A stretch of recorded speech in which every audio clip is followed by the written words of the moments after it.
Welcome to China in Context from the SOAS China Institute at the University of London. I'm Duncan Hewitt. Well, for our last episode of 2025, we're looking at two recent documentary films which present a close-up perspective on love, marriage and relationships in China. These are subjects with not just personal but also political significance. The Chinese government is keen to boost the birth rate to tackle the pressures of a fast-ageing population. But many young people seem increasingly disillusioned, both with the idea of bringing up children in an expensive and uncertain world, and indeed with the idea of marriage itself. Between 2013 and 2022, the number of marriages in China fell from some 13 million a year to less than 7 million. Divorces, meanwhile, almost trebled from 1.7 million in 2004 to 4.7 million in 2019. Well, later we'll be hearing from the director Luo Tong about her film Shanghai Girls, which looks at the lives and loves of her high school friends over the past 3 decades.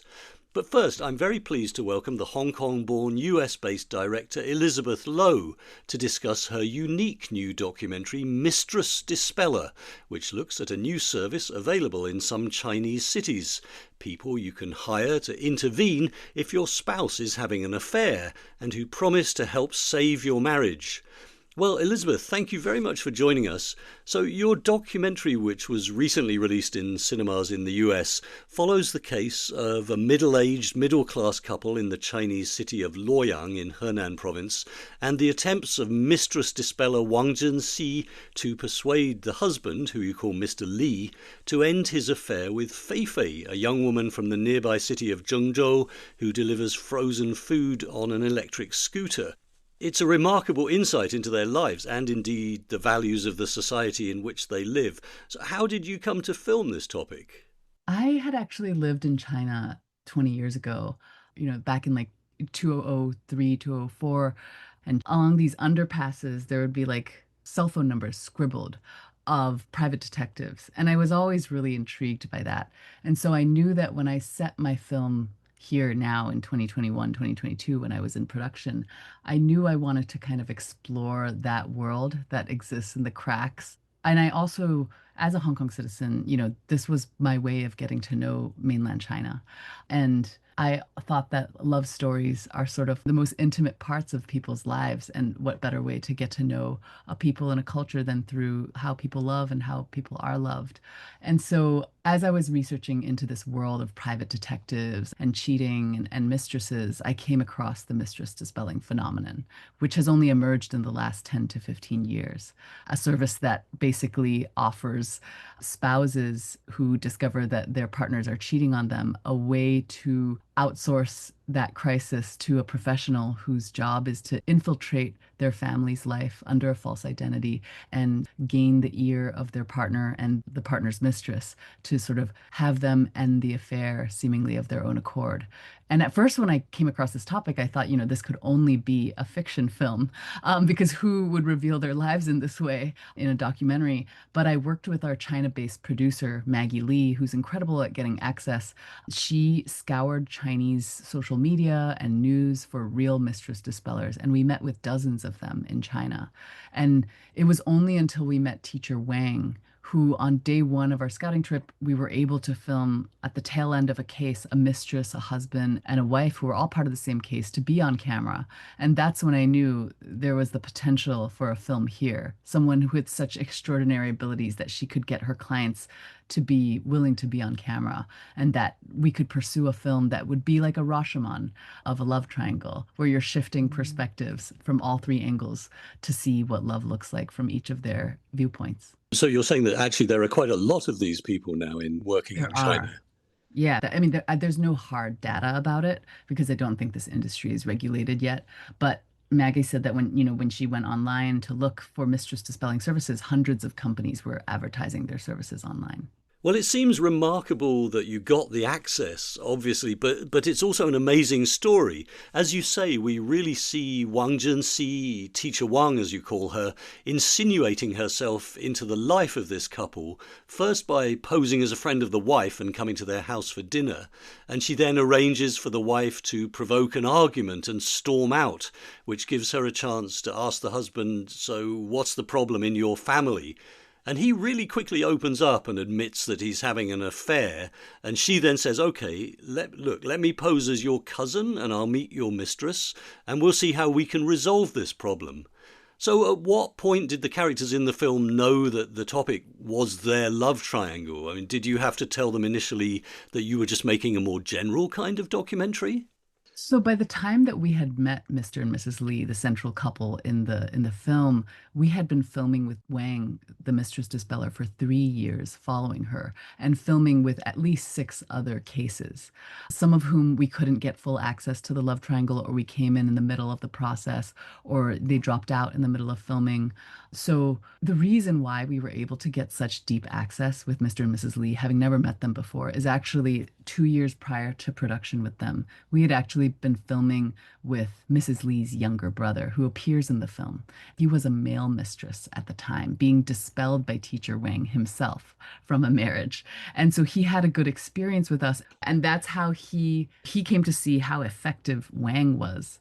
So, what is so remarkable about Wang's work is that she really builds relationships with all three parties of the love triangle, to the extent that even the mistresses who she dispels see her as someone who has helped them in their lives, because by the end of the process, they're kind of willingly leaving the marriage through her coaxing and her influence. So by the time, even if they discover her real role in their lives, which, clearly this little brother did, he still sees her as having helped him in a point of turmoil in his life. And that's how she's able to get us access to people so willingly. So you're saying that she has a very high success rate. I mean, presumably there must be times when she fails.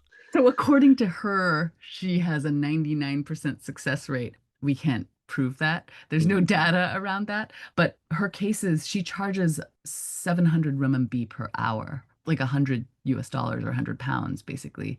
And it takes her usually 2 to 3 months to quote unquote resolve a case. And so over that time, she's charging, it can average up to 20,000 US dollars per case. So she says that when people come to her with that kind of money and will to save their family, that where there's a will, there's usually a way. And with her skills, she's able to orchestrate the desired outcome for her clients. But in terms of making the documentary, we knew that we wanted to document a case authentically from beginning to end. And so my producer, Emma Miller, and I, we knew that deception is a part of her work. So the husband and the mistress couldn't have known what the film was about initially in order for it to be authentic. And so they were approached to be in a documentary more broadly about modern love in China, in which they would have small roles. Because at that point we had filmed with so many other couples, and we had even filmed with many different love industries in China: matchmakers, dating camps, dating coaches, divorce lawyers, even, BDSM, rope play communities, because we were collecting all of these textures around love because we didn't know whether we would ever get the deep access that we wanted. And what that enabled us to do is that over the course of them going through this mistress dispelling process and probably slowly awakening to the fact that, maybe Miss Teacher Wang's role in their lives is not just as a friend or a cousin, that at the end we could travel back to China and show them a cut of the film so they could fully grasp what role she played in their lives and that she had been hired to do this. At that point, they had the opportunity to reconsent to being a part of the project or dropping out. And we would have fully respected it if they did drop out, which we did with other people, because we had so much material to fall back on. So in this case, the three of them saw the final product and they all agreed? Yes, yes. And I'm very thankful to them and their generosity of spirit. And also, it's a testament to Wang's capabilities in maintaining these kinds of relationships. You mentioned that you had this broader interest in love and relationships in China. Do you think that this whole phenomenon and the fact that the people in the film are willing to be shown talking about such personal problems and issues on camera, does this tell us something about how relationships and family life and perceptions of the individual, I guess, are changing in China? Yeah, I definitely do. And people often ask me, is Mistress Dispelling culturally specific to China? Which I do think on some level it is, and the way it operates.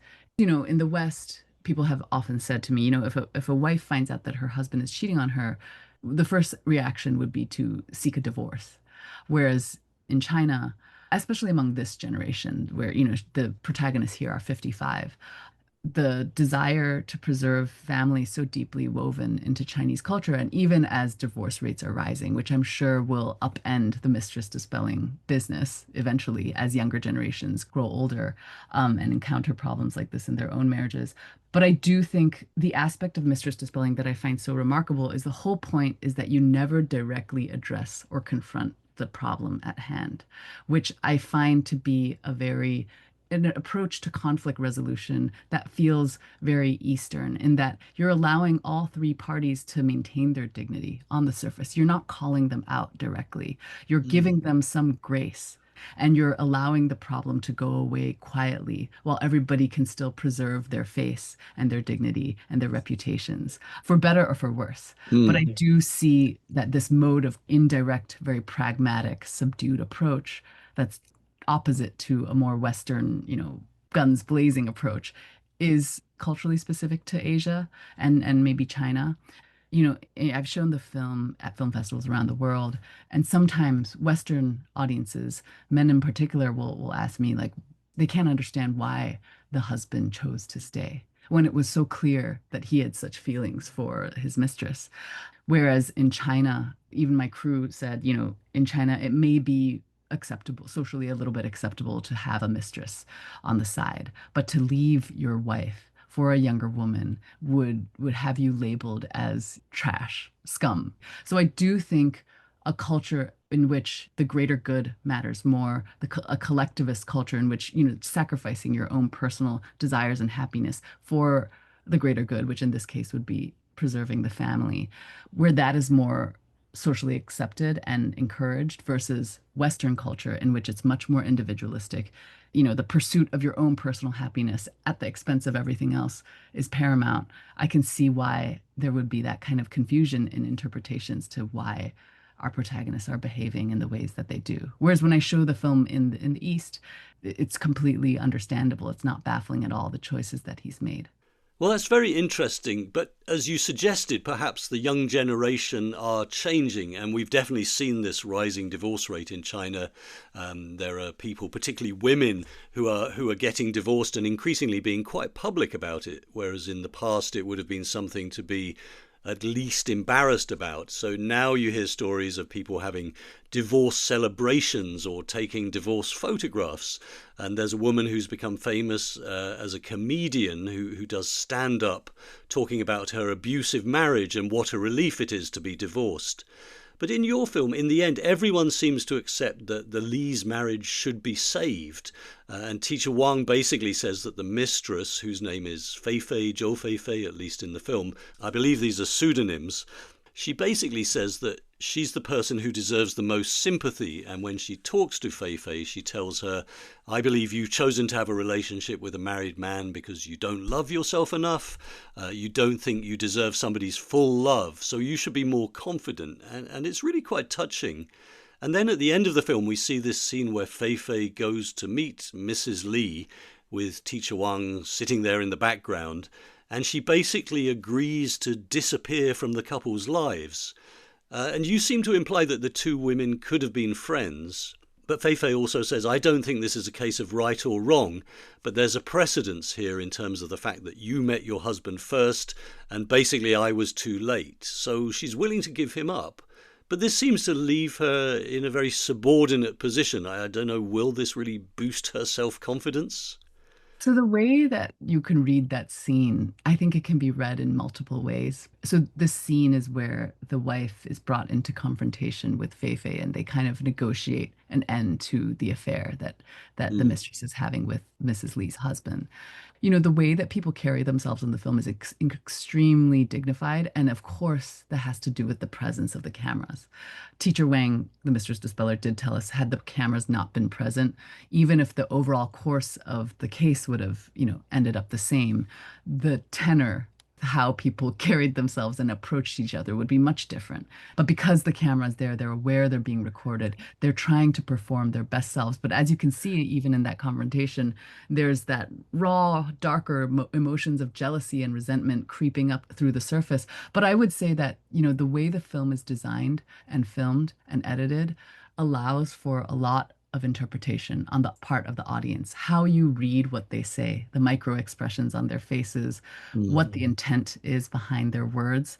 In that scene, you could say that Fei Fei is surrendering to the wife, but in another reading, you could say she's basically saying, had I come first, I would have won, because they're fighting back. They're fighting against each other, but also what Wang does so effectively, and I've seen her do this in other cases, is she tries to forge an alliance or some kind of bond or grudging respect between the two women who are often caught in the triangle as a way to mitigate the conflict. Like by bringing them together, she's helping them see each other's perspectives, and hopefully through that they'll act not just in their own interest but also the others. So I see that Mistress of Spelling is both a symptom of and a reaction to persisting patriarchy in which women have to do most of the emotional labor in China, but also around the world.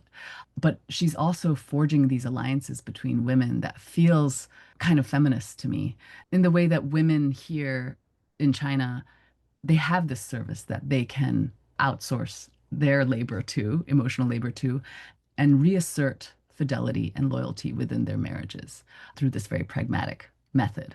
Even though in a Western context, you could say, these women can just get out of these marriages. is this film screening in China at all, or is that No, not? Is so that part of the deal that it can't be shown part of in the China? deal. Yeah, we agreed with them that the film would never be publicly released in China Mm. for them to participate in the film and be so comfortable and vulnerable on camera. It's a real pity because I think it would really resonate with Chinese audiences, but I also completely respect and understand why they wouldn't want it released there. Mm. Because I'd be interested to know how people would respond in China to the portrayal of the husband. He's been cheating on his wife, and when she first discovers the affair, she's incredibly upset, obviously, at the very beginning of the film. But he spends a lot of time in the film talking about how much he loves his wife and his family, but saying, oh, I was under so much pressure at work and I had to go out for lots of socializing for business, and then I met Fei Fei. And in the end, he says, look, I do love the mistress, but I don't want to break up my family, and I love my wife as well. And the main thing is I just want to make sure that neither of these women really gets hurt. So I just wondered if anyone would think that he got a little bit of an easy ride from this portrayal. Yeah, for sure people have said that, but going into this project, my impetus for it was really inspired by Wang because I had witnessed on that first scouting day a consultation session that she had with the wife, the husband, and the mistress, the cheating husband.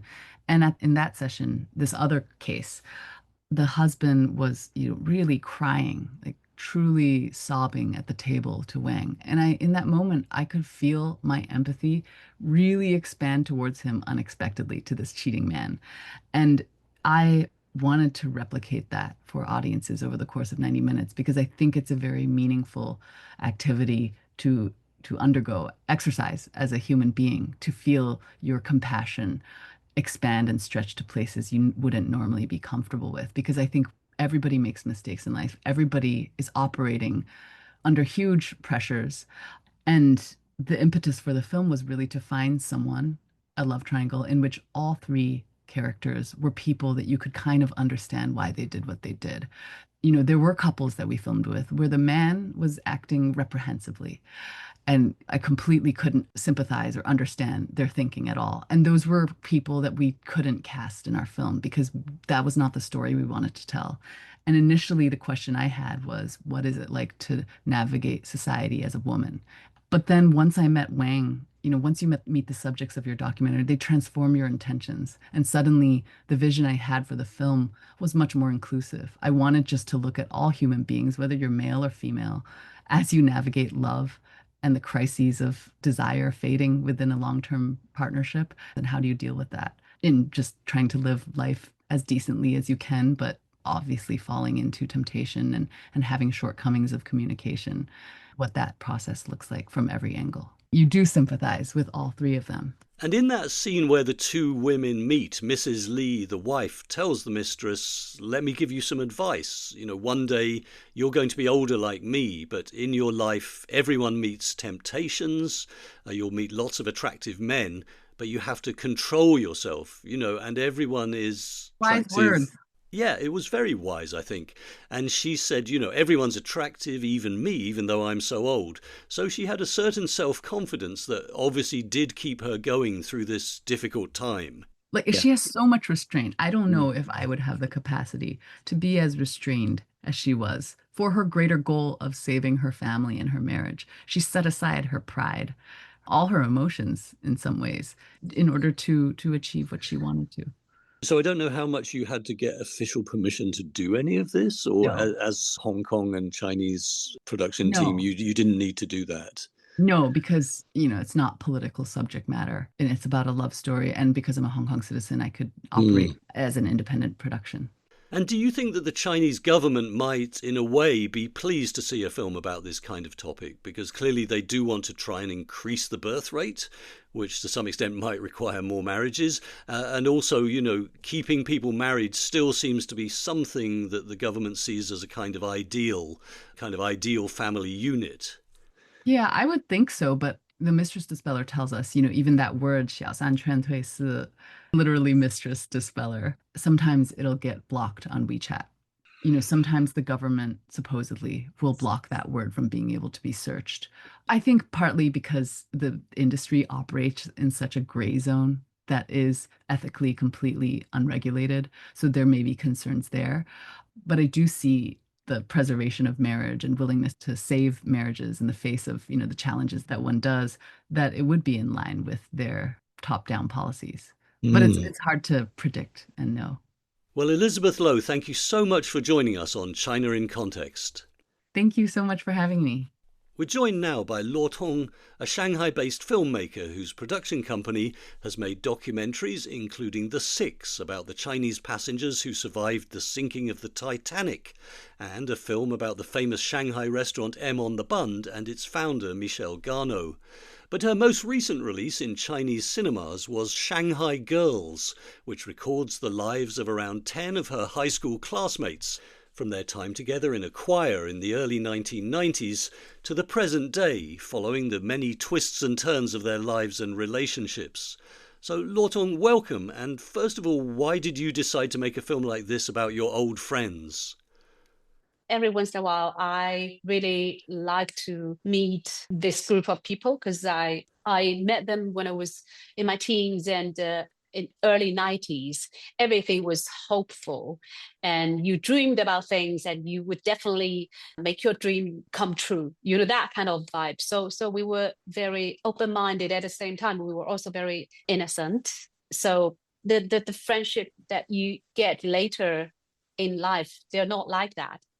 So over the years, I organized a few reunions. And the last one, it was a big one. So I thought, since I'm doing video production professionally now, I might as well just make a small video about the reunion. So I brought my crew there and started filming with this atmosphere that everyone felt very comfortable and relaxed. And then some of the girls that I talked to at the party, their stories were very different from what I expected or what I had known. So I wanted to know more. So I just continued visiting individual people. And later on, they became characters in the film. Then they started talking about their life, their hope, their suffering, their difficult times. Like I asked them anything, everything, and they feel quite comfortable talking to me with the camera crew there. So with their consent, and I recorded everything. And in the end, I turned it into a longer form. And I invited them to the premiere, which was my 50th birthday. And everyone was there, watched the film for the first time in the cinema. They saw their own faces on the big screen. How did they actually feel about seeing themselves? Because, as you say, they did talk quite personally about lots of very intimate things about their relationships and their marriages and all of these issues. I think there's a charm that middle-aged women has.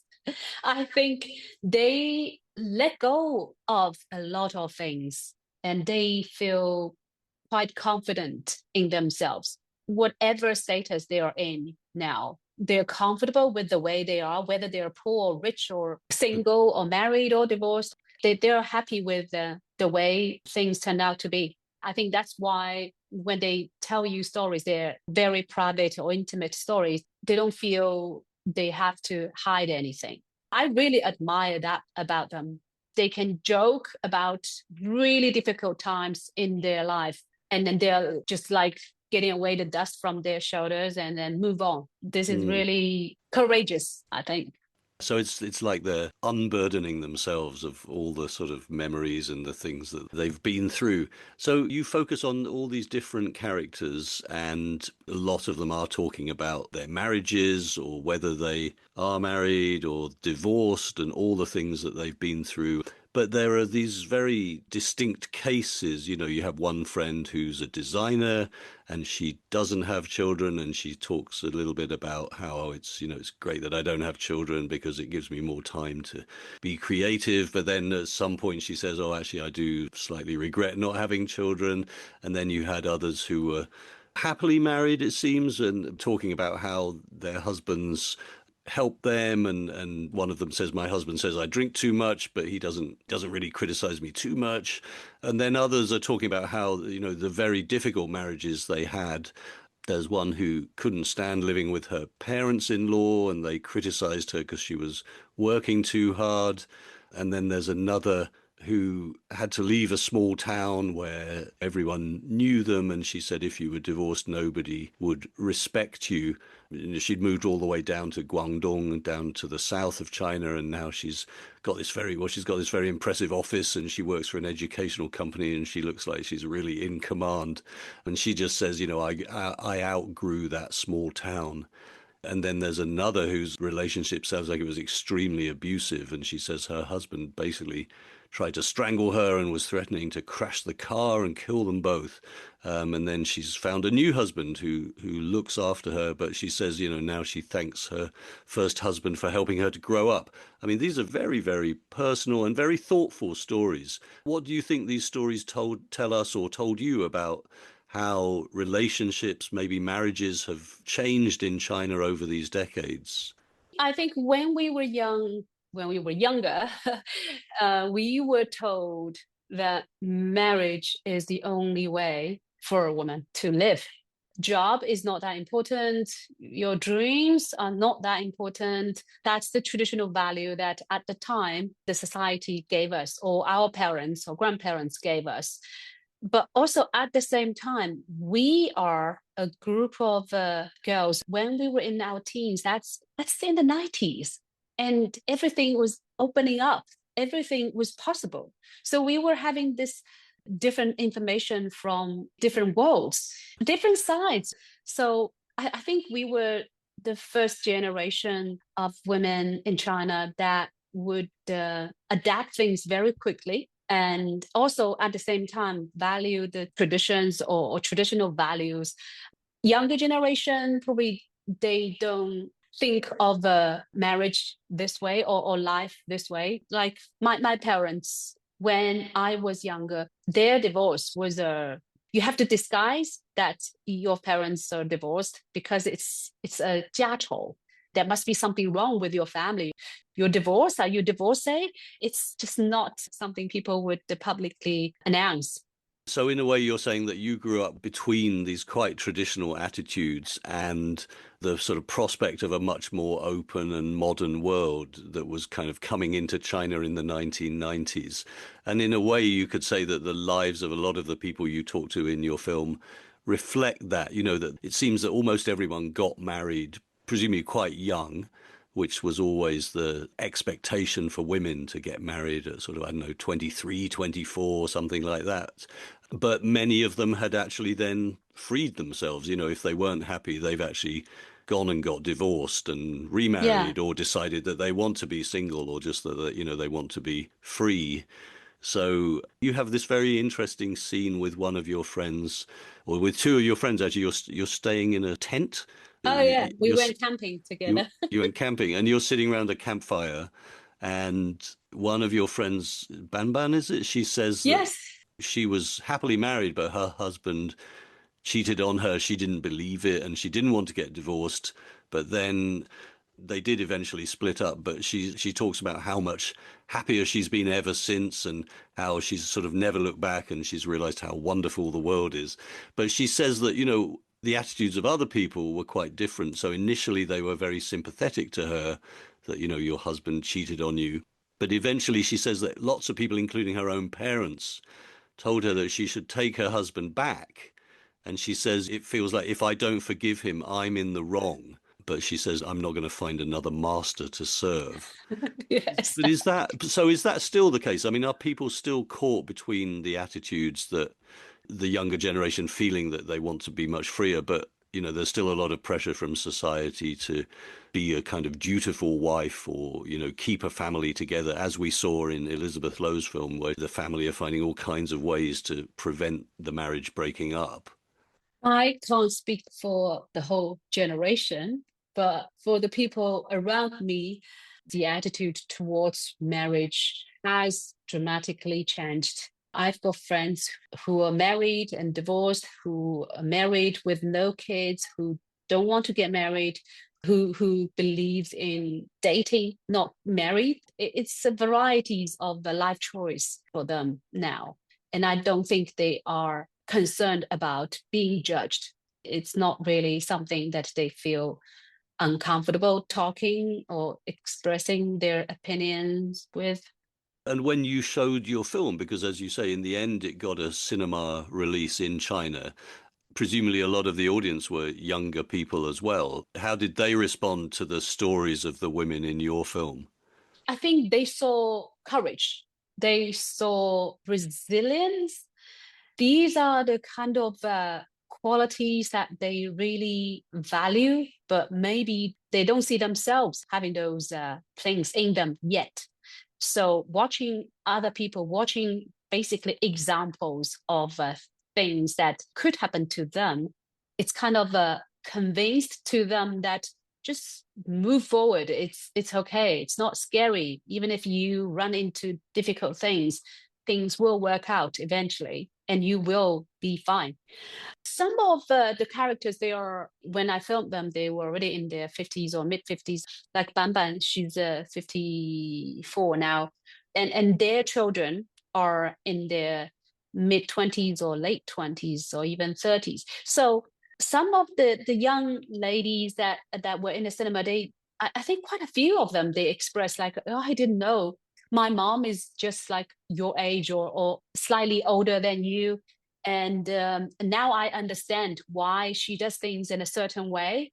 And I also understand my mom's generation also had their youth and their dreams or the burdens they had to take on. So yeah, it shared a kind of empathy around them.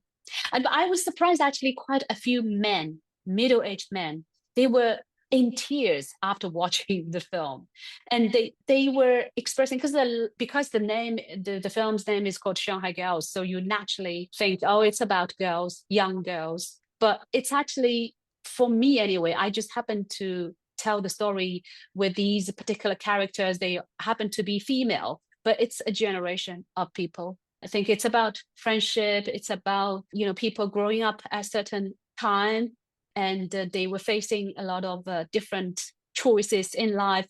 And that's universal. It's not just about women, particularly in Shanghai. When you watch it, you would feel, when I was in my teens, I was probably like that. Yeah, it's nostalgic and also feeling emotional about all the past 30 years, what has changed, what hasn't.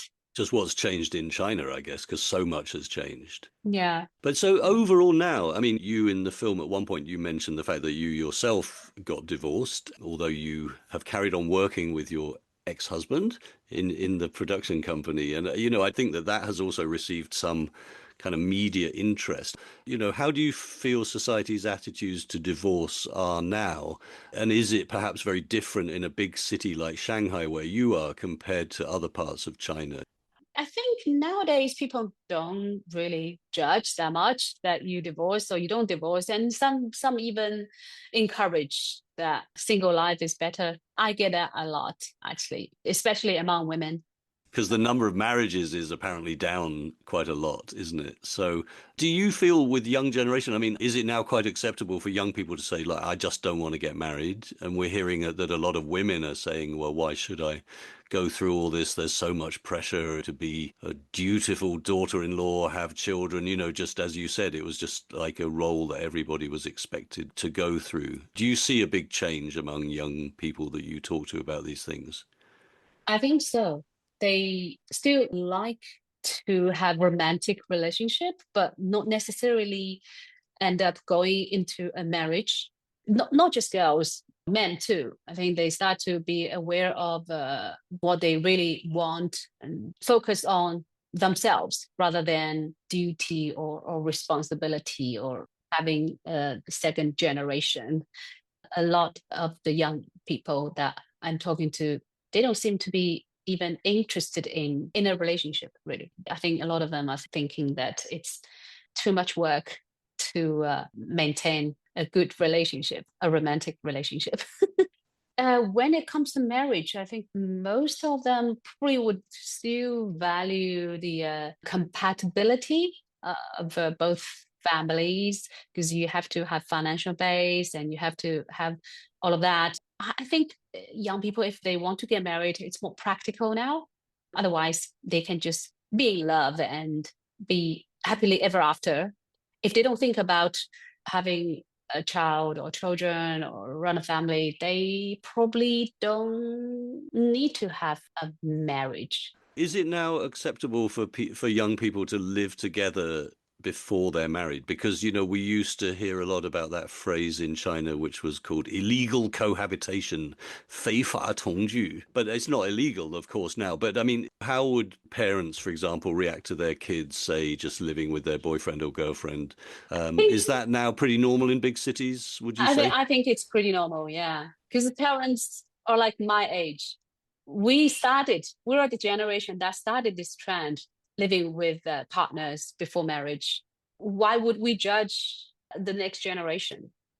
And the funny thing is, my age, when we got married, the next thing was that your parents were pushing you to have children so that they could look after your children. And now we are at the age where our children or some of our children start to get married and have children. And my generation, slightly older than me, they would be like, don't ask me to look after your children. It's your responsibility. I'm going traveling around the world. It's not my responsibility to look after your children. So this is the vibe now. That's actually quite significant, isn't it? Because it was Yeah. always very much this idea of several generations traditionally living together, but certainly expected that as soon as there was a grandchild, the grandparents would kind of swarm around and Yeah. also often live with their kids to look after the grandchildren. And that, I think, could cause some tension in families too. So Yeah. you're saying that the people they don't want to take on that role. No, my generation, especially women, no, you go up your way. Don't bother me. Occasionally, I could come and see your little toddler as a toy. We can play together, a play date, but that's it. Overall, what do you feel about the changes in women's status in society during these 3 decades, really, since your story begins in the film? A lot of things have changed. Women, in many ways, have new opportunities, certainly professionally. But some people would say, well, there are also lots of pressures on women these days, and from advertising and the way that women are used as images for commercial purposes and the pressures on young girls from the internet and all the celebrities, the issue that everyone has around the world. What do you feel about women's status in society? Has it got better? Do the positives outweigh the negatives, would you say? I think definitely positive. I think women, first of all, genetically, I think they're more flexible than men.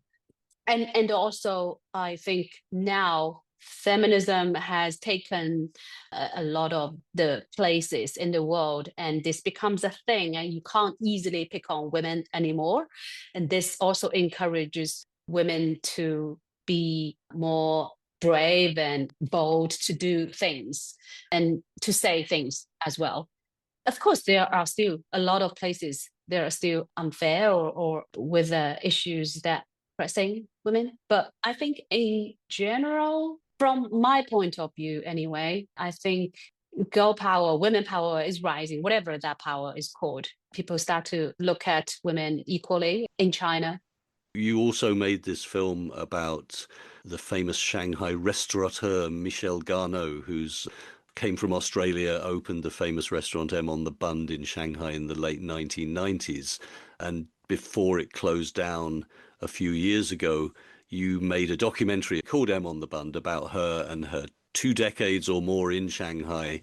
And in that film, we see both her at work, and she's a very feisty and outspoken person. And we also see this organization that she set up, which was involved in mentoring young women in Shanghai, and basically older women who were very experienced in business or life would take younger women for walks around the city and talk to them about their lives.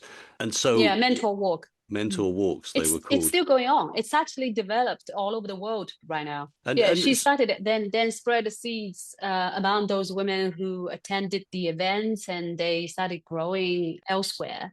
So in the film, we see some younger local women talking to older Chinese women, some foreign women who are involved. Is this significant? I mean, do you think that young women in China now have lots more role models and lots more people to inspire them, both from within and without China? Is that changing their attitudes as well? Definitely, I think so, yes. For some reason, there are a lot of things that we don't talk about in China, but women and feminism is something that we are encouraged to talk about. So this has opened up a lot of channels for younger generation, younger women to see and learn and to adapt to their own path. All these events, activities, they are encouraging women to be more outspoken, to be more confident in choices that they made for themselves, and to help them get more access to the world. Well, Luo Tong, thank you very much for talking to us on China in Context. Thank you, Duncan. Well, that's all we have time for on this episode. Thank you for listening, and we wish you a very happy 2026. We'll be back in the new year. Until then, from everyone at the SOAS China Institute, goodbye.